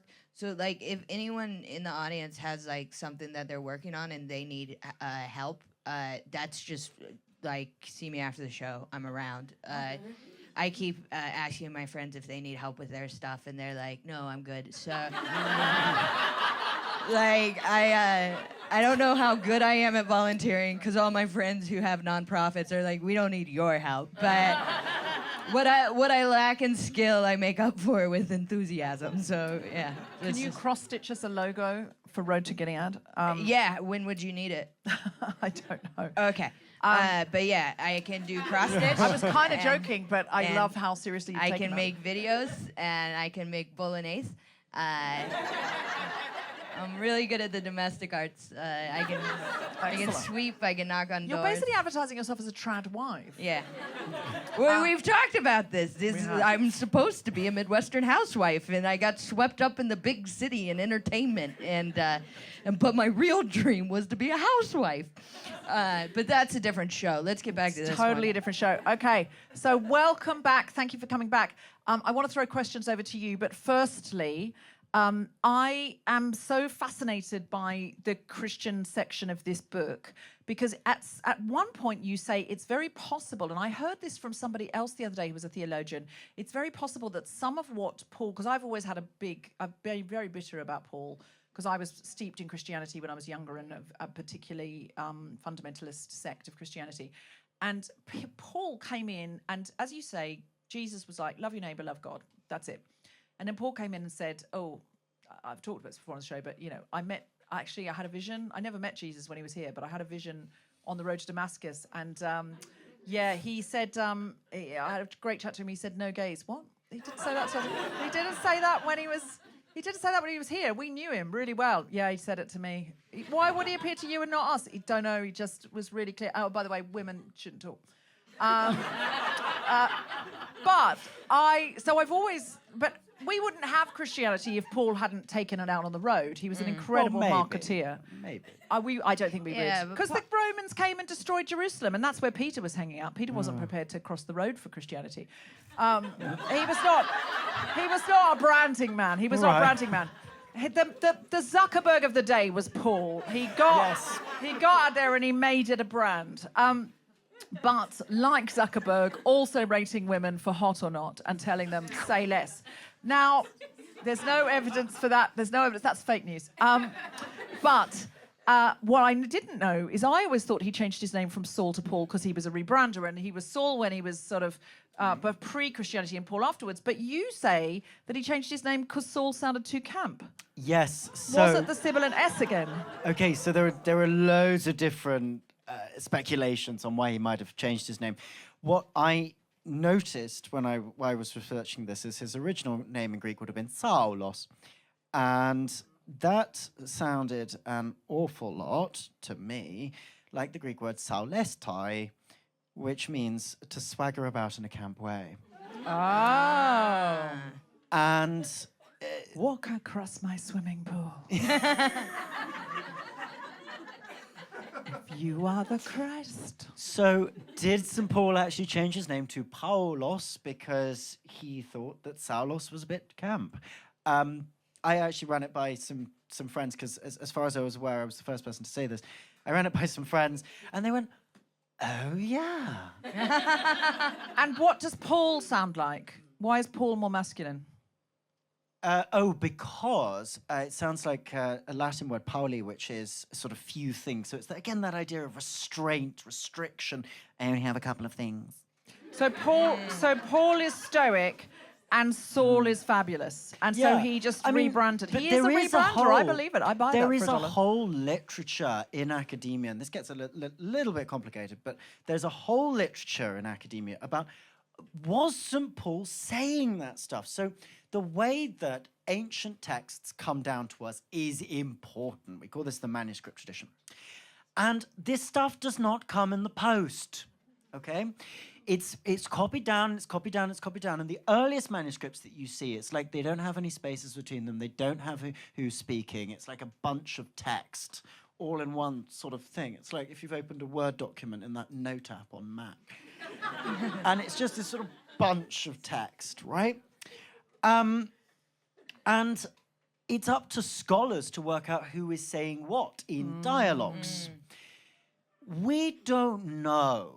Well, firstly, we don't actually know who wrote large bits of St. Paul. That's a whole other thing. But we don't know that those bits about homosexuality are not another person, possibly a Stoic, with whom St. Paul is arguing.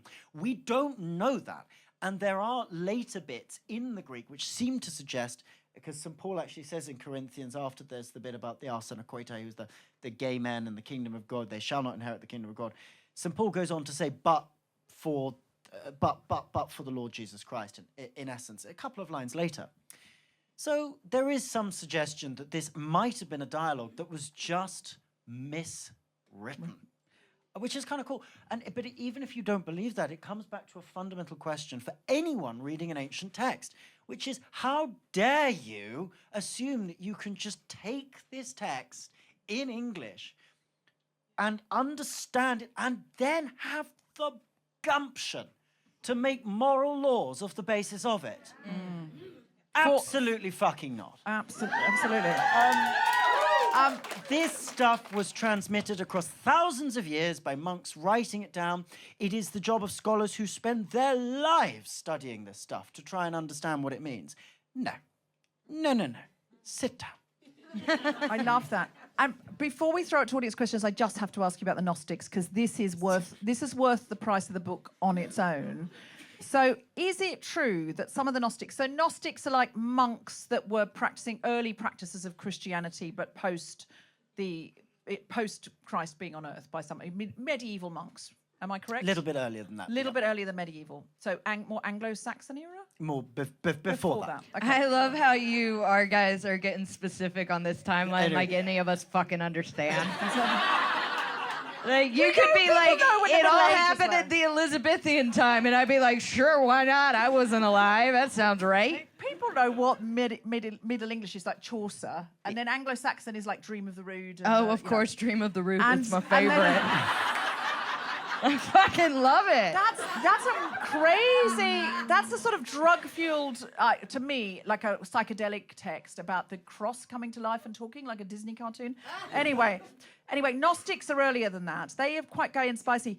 Is it true, as you say in your book? I mean, obviously it is, because you wouldn't have printed it in the book, but that some of the Gnostics would stand in a circle, play the biscuit game with their semen, and then they would use that as the body of Christ instead of a wafer. So they also Ancient soggy biscuit. Ancient, and get this, the women used their menstrual blood instead of wine for the sacraments. So I want to stress that they all went to do you see why we had to come back after the break? I want to stress the only reason that we know this is because there is this very prudish guy ranting about it. It was the comments. We only know because of the bottom half of the internet, because of the comments section. Yes, we only know because of the comment section. It's literally that. Fantastic. That's also, by the way, how we know about a wonderful scene where Jesus resurrected a man from the dead and then went to bed with him in what's called the secret Gospel of Mark, and they were naked. But we only know about that because of a later bishop in the Roman Empire ranting about the secret Gospel of Mark, how nobody should ever read this evil gospel. Sounds like he read it. Yeah, so I mean, like he read it. I just want the far right to continue in the comments section for the historians of the future, please. What they're angry about is what's happening. Yeah. Because, I just in the break read an incredible rant from Trump that he's just posted. Oh, good. And sort of like, Pat Bondi is a wonderful, and he literally goes to say, you, the loony Trump derangement syndrome left who only want transgender for all, are against her. And you're just like, you are now, it's almost like a machine spitting out, it's almost like spitting out kind of buzzwords. Claude. You just kind of believe it. Yeah. It's Claude. It's Claude's gone mad. But it's that we know what they're angry about. We know what they're frightened of because of that. So it's so interesting. But also, some of the Gnostic monks, were they monks? You could call them that, maybe. I mean, it depends. We don't actually know where a lot of these people came from because they a came lot from of these... Eton, clearly. Yeah. Soggy biscuit. I think we all know. Privately educated, am I right? I mean, a lot of these texts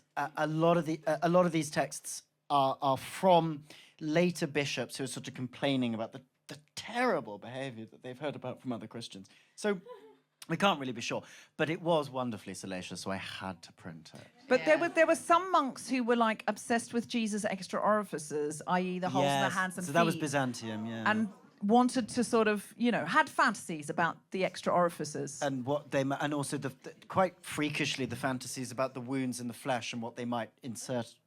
Yes. What was his name? What was his? the name of the person who was obsessed with? Oh, I can't remember, actually. Was he Someone the from first guy to say Byzantium. every hole's a goal? All right, that's all I wanted Very to say. good. Sorry. You nailed it. Thank you.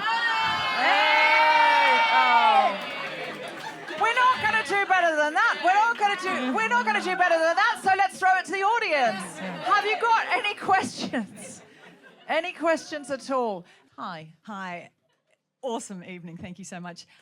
I'm wondering something you said earlier about the feminine being denigrated and the linking between gayness and the feminine. And I'm wondering about this thesis. If, God bless the Stoics, they came through history and now men, real men, bless you all, two brothers, a dad, a son, everything, I love them. If real men have to fit into a box which suppresses anything feminine, their relationality, their emotional intelligence, all the parts of themselves that are so broadly like human, when they walk around, the city and look at women, are they basically looking at their own shadow? Is that why there's so much animosity towards women? In that Jungian sense. Yeah. They're just that hatred of... This just dawned on me in the last 48 hours. And What a brilliant question. That's a great question. It's a What great an point. insight. Thank you. Are you a psychotherapist? No, but I'm an academic and a playwright, and I'm trying to bring this to light. I'm trying to go, men, this is how women are conditioned. Women, this is how men are conditioned. If we can just look at this freaking conditioning and hold it out here so it becomes less personal. So, but I'm looking at from, the fairy tales we read our kids, Jesus Christ. And all of that research for the 5 to 6 year old shift, the 16-year-old shift. And so I haven't gone back to the Stoics. I'm like, oh, this just fills in the whole backstory sort of thing. Yeah. Oh, it's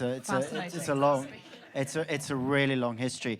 I believe passionately that I am not the person to write a history of misogyny. There are plenty of people who've done that better, and plenty of people who've actually suffered from it in real life. But there is a whole lot of stuff to write on that. A lot of stuff has been written, actually. A lot of really good scholarship. But yeah, the idea that peak masculinity, there's a great paper on Greek medicine which argues that there wasn't a binary gender in ancient Greece. There was this sliding scale of how male you were. And that you could become less male, you could be sort of born less male.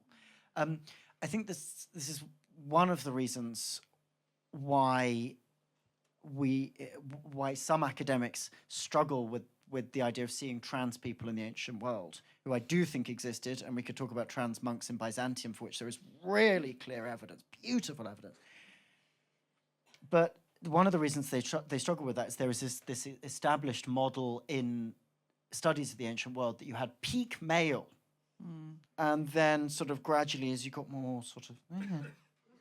you become more and more feminine, and then some women were born and they were sort of naturally moist, is what the ancient medical text described them as. And the idea was that they actually thought there was a whole race of people, the Scythians, I'm who for okay a time... with that, by the way. Naturally, Yeah. Some of you guys are clinching up, but I am naturally moist, and I won't apologize for it. I mean, I'm not, but that's amazing.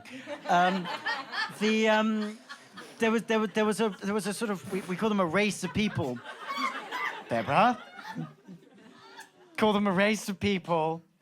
The Scythians, who were like policemen for a time in Athens, and they used to shoot people with arrows, which was considered very gay, because you don't do hand-to-hand combat. You shoot people with arrows, and they thought the same thing of the Persians when the Persians came over to invade Greece. They thought, oh my God, you camp fuckers.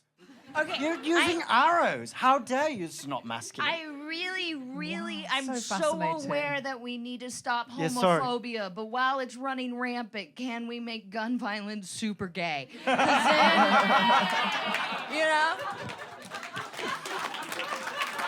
before we put a lid on the homophobia, let's fucking use Make it. arms gay again. Yeah. Make Karlsgegen, my God. Any other questions? Because this one has caused a furore, I tell you. Sorry. I'm sorry. Great. This is super lowbrow compared to the highbrow question. Yeah, that first question really set the bar too high, and other people felt intimidated and went, I can't ask a question now. Yes. In who we thought Jesus was actually getting with.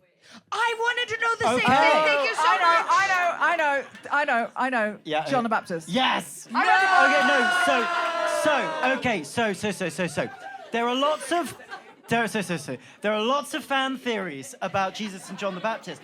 And when you think fan theory, you think Twilight, you think it's not a modern thing. No. Chris Marlowe wrote about this. There's fan fiction, isn't there? Chris Marlowe, part of his trial, and the reason why he was killed, I mean, this wasn't the reason why he was killed. Do you want to know Chris Marlowe, contemporary of Shakespeare's, died? Yeah. Well, Kit Marlowe. Kit Marlowe was killed. At the trial of the killer, they said, well, he used to say that John the Baptist was at Jesus' bosom. Of course we had to kill him. So that was it. James I of England, 6th of Scotland, also believed it. He wrote about it in his letters to, I think, Esme Stewart. This is a really long history. There are some scholars that think that in the Gospel of John, that the anonymous disciple, which in Greek is hon agapese, the one whom he loved, might actually be his boyfriend. We have no idea who that is. By the way, I am relatively skeptical of that argument. I won't grab it With both wholesale hands. with both hands, So to speak. so to speak. Yeah, I'm not gonna go there. But there are some people that legitimately believe this. There is also an argument about who was the naked guy in the garden who ran away from the Roman soldiers when he was naked, and what was Jesus doing with him? There were perfectly good explanations for that, by the way, which was he was being baptized, that sort of thing. But there are other explanations, aren't there? That part of the story wasn't in. Baptize you. I mean, This we is- could talk about the long history of cottaging. The long history of cottaging. If you're listening internationally, cottaging is It's not cute. it's not as cute as it sounds. No. It's outdoor sex or sex in public lavatories. I think so, yes. I think so. Adventure sex. There's just I just know Americans don't. People listen to I this know all around the Americans world, don't and understand Americans cottaging. literally. Well, I was in a writer's room once where I said it was historical actually that I said this guy was done for cottaging, and it was a historical work, and he said what do you mean? And I said done means arrested, and he went. For what? And I was like, cottaging. And he was a gay man and he had never heard of it. But he said we call that bath housing or something. Oh, no, that's like sidewalk. It's unnecessarily complicated. It is exactly what it is. What is it? It's on the side of the street and you walk on it. It's a sidewalk. Anyway, Pavement. but your questions. Or Yes, your sorry. questions. So that's, yes. So John the Baptist, if we believe that, they were baptizing each other. Dude, I want to read that /fic. I thought it was fascinating in your book that that you said that there's a word in Corinthians where Paul is saying men, basically, I think in my Bible it was always men who lie with men or something like that. But you said the actual word is arse. You said it before. Is what? Say it again. Arsenokoitai. Yeah, it's sad. It's weird that it's got arse in it. I at the know. beginning, like at the beginning. And you say in the book it means man fucker. Yes, it means people are going to bed with men. And actually, there's a documentary about this. As I was saying, the modern translation of homosexual is modern. That's absolutely right. But that's what it means. That is what the Greek word means. It doesn't matter whether you render it sodomite or whatever. I'm sorry, that's what it means. And it means that for two main reasons. The first is that it literally means man, bed. Man, bed. Person, man who goes to bed. It's also used in some ancient legal contracts to describe women who go to bed with men. And this is put in the masculine. I mean, it's pretty clear what it means.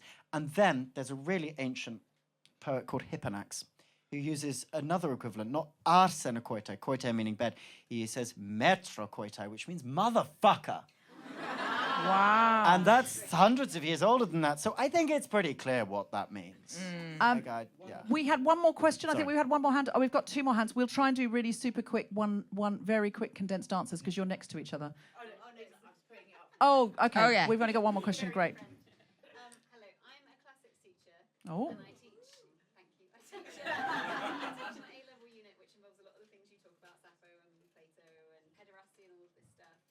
And I think it's wonderful that we get to teach LGBT. Love and relationships, Yes, right? exactly, yeah. On the curriculum, it's one of the only parts of the curriculum where we get to teach any LGBT history. But at the same time, now there's guidance that's just come out this week that says we're not allowed to teach things like gender identity being factual. Oh shit! In this country. Oh, we're back to So it feels like we're very much into Section Section 28. 28. Mm-hmm. And sometimes I have a real crisis of I don't know, identity, confidence, whatever, where I feel like, what am I doing? Why am I teaching this stuff from the ancient world when there's all this terrible stuff going on right now? What would you say to someone who's doubting that? What do you think is the value of teaching classics these days? I would say, that's such a good question. I would say that the news is really scary. And fiction is too much of an escape. But if you go to the ancient world, you're looking at something that is real, that happened thousands of years ago, that we can use to understand ourselves and our politics and our time. It is removed enough that it's not going to frighten us to death. It's going to educate us, make us better. That's why it's important. That's why history is important. Not because it necessarily teaches us lessons, but it teaches us so much about ourselves. It's a safe but true and factually right place in which to explore our politics and our desires without constantly being on the Guardian website. Does anyone else do that where you sort of, you know, you're supposed to be doing something else and you just think, what's happened now? Yeah. But please keep teaching and keep do teaching. whatever you can in your Trojan horse way, And because we don't want Section 28 back. And there's some also just a great shout out to the charity Classics for All as well, which is, it brings Latin and Greek and classical civilization into state schools. It defies that idea that there should be a class boundary. That is so important. I teach at a state school, by the way. Harry, this has been so educational and so riveting and so entertaining. I really feel like everybody should get the Queer Thing About Sin. Read it. It's so, so much funny stuff in it, so much interesting stuff, but it's written in such it's such an easy read. And if I can just say, that's my copy, and I bought it, and I really enjoyed reading it, but because I believe it or not, in Ohio, I wasn't really taught a lot of Greek, and I was getting a little stressed that I didn't understand the pronunciation, so I also got the audiobook so I could read along, like a child, and Harry reads the audiobook, and it's fucking good. It is good, but it's like having your sassy smart friend being like, let me tell you about Alexander the Great. Thank you for the wine. Alexander the Great. And I'm like, you tell me. It's so good. It's really good. But try and buy the book as well, because that really helps the sales. Yeah. If you can afford to buy both. Buy both. If you can Do afford what I did. Buy both. I think it's also free on Spotify Premium. Oh, shit! And I bought it! Sorry. I'm happy I bought the hardback. My publisher told me to say that. Also, just on a serious note, because this is really important, a real shout out to Bloomsbury that published this. And the reason being is because most publishers are not taking a chance on people who don't have huge social media followings.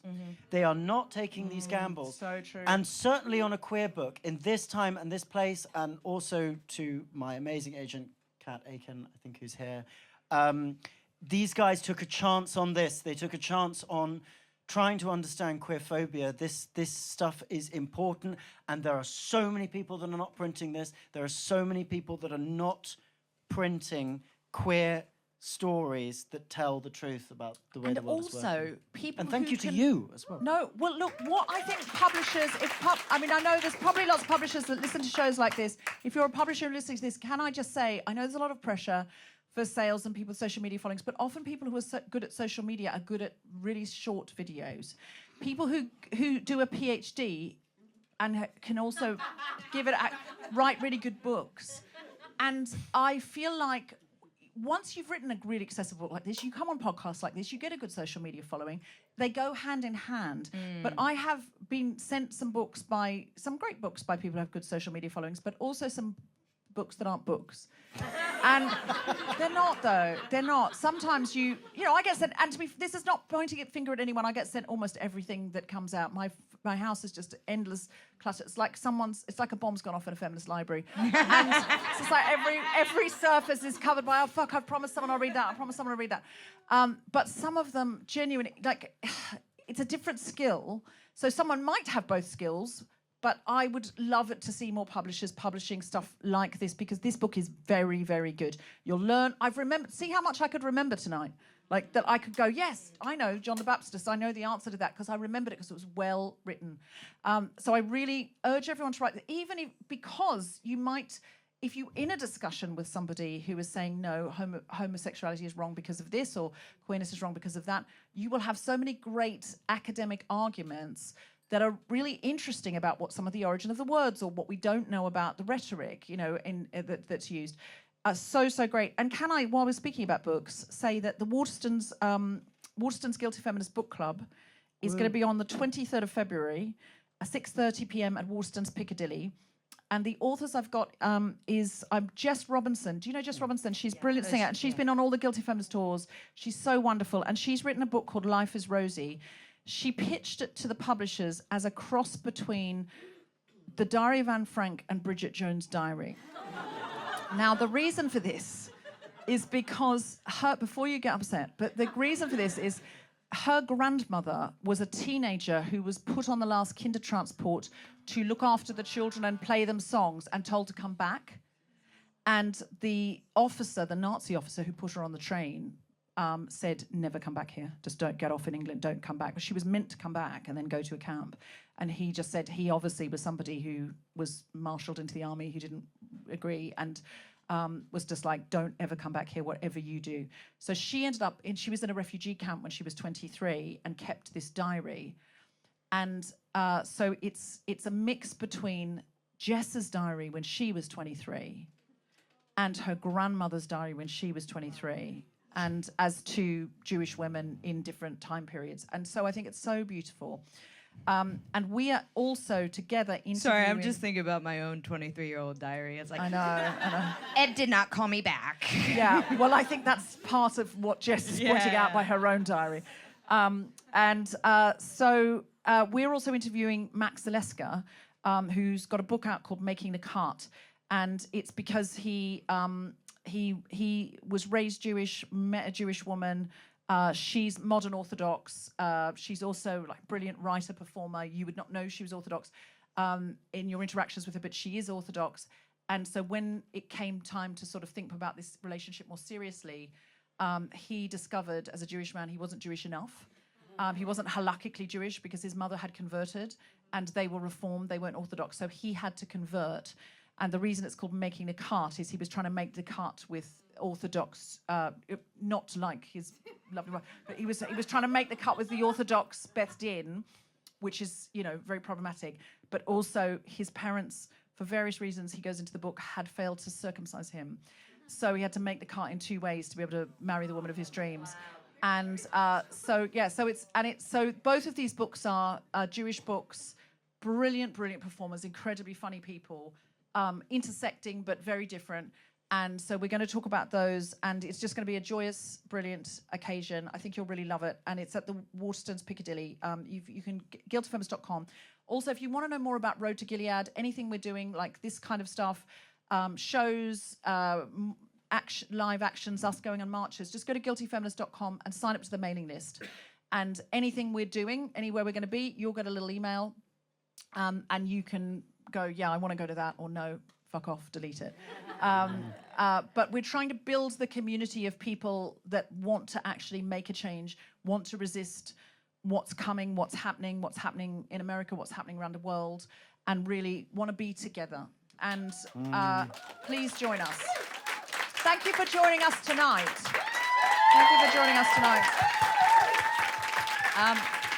It's been really great. The other thing you can do is subscribe to the podcast. Even if you don't listen all the time, it really helps if you subscribe. Even if you think this episode isn't for me, just leave the room. keep it on, because that still counts to our stats. Rate, review. You can review any episode. You think, oh, I've reviewed it before. You can always give it 5 stars. It helps other people find a podcast. Tell other people about it. If you could send this episode to someone when it comes out and go, I was there live. You'll be able to hear me laughing. I think you'd really enjoy this. Send it out to people in your WhatsApp groups. It really, really helps. There's only one way to build community, and that is coalition and collaboration. And I believe in it. I believe in us. I believe we are the 3.5% who are going to make it happen, who are going to make a change. I would like so much to thank the incredible Harry Tanner. Have you got anything? Thank you. Anything else? Have you got anything else to plug? Sorry? Anything else to plug except the book? Anything else you want us to do, listen to, watch? Just stay together. Keep listening to The Guilty Feminist. Oh. And keep talking. Keep protesting. Oh, there is one other thing, just a little plea, which is if you're on social media, if you're sharing information, if you're a journalist, for fuck's sake, cite. Tell me where you got your information. This is so important. And I keep saying this again and again and again. When I was a trainee academic, they're saying, cite. Tell me how you know that. That is the date. Tell me how you know that's how many people died. Tell me how you know that. They don't do it.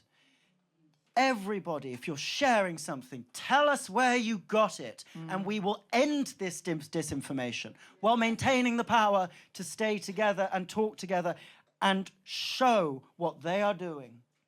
That would be the last thing I would say. And follow Harry on Instagram. You're Yes, I'm easily on followable. Instagram, yeah. Yeah. So that he can get another book deal. Abigoliah, anything to plug? Yeah, well, you mentioned people who are like good on social media but probably can't write a book. I wrote a book. You are good at both based on. things. Well, I wrote half a book because I wrote it with. I have a podcast called Neurodivergent Moments. Me and Joe Wells wrote a book based on it. It's funny essays. It's called Neurodivergent Moments: Sex, Sunscreen, Turtles, and How Not to Pack a Suitcase. It comes out June 18th. It's available for pre-order now. I'd love for you guys to buy. I have flyers for you in the audience.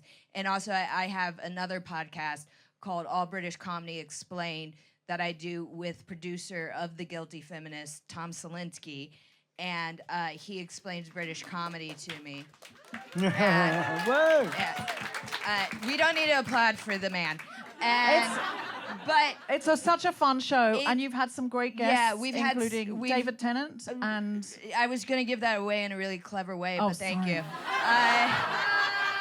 So basically, I'm just going to brag. So basically, like next season, so our next season drops on the 18th of this month, and one of the episodes, Tom explains a show to me. And when we can, we get someone who was involved with the show to come talk about it. So last season, we did The Young Ones. Ben Elton came on and talked to us about The Young Ones. And this time around, we did a show. I'm not going to tell you which one, but we couldn't get someone involved with the show to come on.